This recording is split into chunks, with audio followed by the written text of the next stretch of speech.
ہوئے تھے آکے یہی خیمہ زن وہ دیوانے، اٹھے تھے سن کے جو آوازیں رہبران وطن، یہی سے شوق کی بے ربطیوں کو ربط ملا، اسی نے ہوش کو بخشا جنوں کا پیراہن، یہی سے لالائے صحرا کو یہ سراغ ملا کہ دل کے داغ کو کس طرح رکھتے ہیں روشن، تیار شوق میرا شہر آرزو میرا۔ یہ کہانی شروع ہوتی ہے 29 اکتوبر 1920 سے، جب شیخ الہند مولانا محمود حسن نے علی گڑھ میں ایک نئے خواب کی بنیاد رکھی، ایک ایسا خواب جس کا نام رکھا گیا جامعہ ملیہ اسلامیہ۔ یہ عید نہیں، خواب کی بنیاد ہے، علم و روشنی ہے جو دل سے نکلتی ہے۔ اور جامعہ ملیہ اسلامیہ، علم، قربانی اور کردار کا سفر۔ جامعہ کے بانیان میں مولانا محمد علی جوہر، حکیم اجمل خان،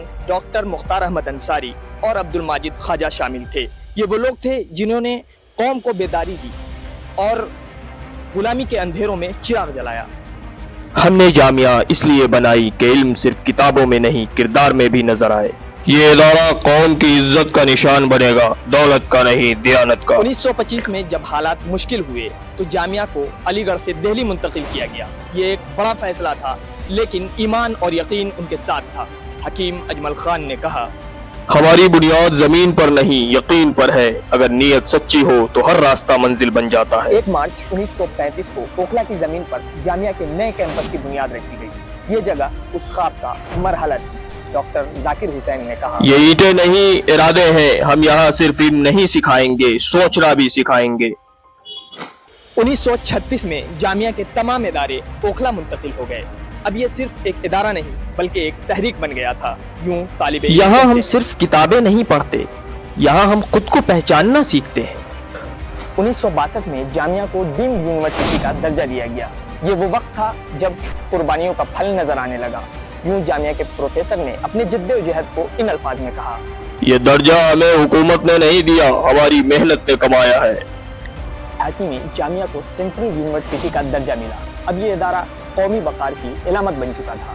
یوں ایک پرنسپل نے کہا، جامعہ صرف تعلیم نہیں دیتی، یہ کردار بناتی ہے، یہاں علم بھی عبادت ہے، عمل۔ آج 2025 میں جامعہ اپنے 105 سال مکمل کر رہی ہے۔ یہ صرف ایک یونیورسٹی نہیں بلکہ ایک تاریخ ہے، ایک جد و جہد ہے، ایک روشنی ہے جو دلوں کو آج بھی روشن ہم وہ نسل ہیں جس نے ان خوابوں کو حقیقت بنتے دیکھا ہے۔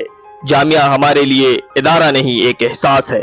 جامعہ کے در و دیوار کو دیکھو تو یہ صرف اینٹیں نہیں بلکہ قربانیوں کی یادگار ہے۔ یہ وہ جگہ ہے جہاں خواب بولتے ہیں اور تاریخ سانس لیتی ہے۔ ہوئے تھے آکے یہی خیمہ زن وہ دیوانے، اٹھے تھے سن کے جو آوازیں رہبران وطن، یہی سے شوق کی بے ربطیوں کو ربط ملا، اسی نے ہوش کو بخشا جنوں کا پیراہن، یہی سے لالائے صحرا کو یہ سراغ ملا کہ دل کے داغ کو کس طرح رکھتے ہیں روشن، تیار شوق میرا شہر آرزو